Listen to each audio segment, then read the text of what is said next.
सर्वांना माझा नमस्कार। माझे नाव रितेश पंडित पाडमुख। मी इयत्ता 7वी मध्ये शिकत आहे।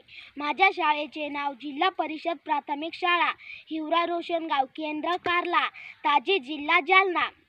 आज वि.वा. शिरवाडकर यांच्या जयंतीनिमित्त मराठी भाषा दिनाचे औचित्य साधून ऑर्बिट जालना या ग्रुपने काव्य वाचन स्पर्धा ठेवली आहे। तरी मी त्याच्यात सहभागी होऊन माझ्या कवितेस सुरुवात करतो। माझ्या कवितेचे नाव आहे आई।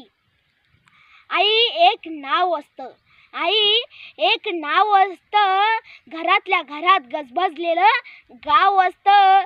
सर्वांत असते तेव्हा जाणवत नाही, आता नसली कुठंच तरी नाही म्हणवत नाही।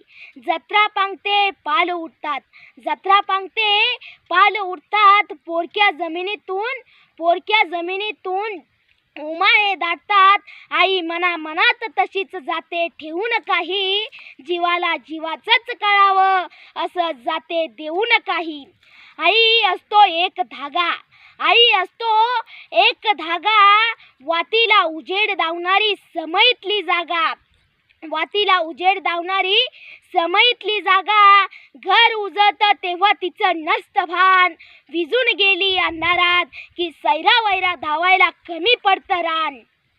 पिकं येतात जातात माती मात्र व्याकुळच, पिकं येतात जातात माती मात्र व्याकुळच। तिची कधीच भागत नाही तहान, दिसत नसलं डोळ्यांना तरी खोदत गेलो खोल खोल की सापडते अंतःकरणातली खाण, अंतःकरणातली खाण। याहून का निराळी असते आई, याहून का निराळी असते आई, घरात नाही तर मग कोणाशी बोलतात या गोठ्यात हंबरणाऱ्या गाई।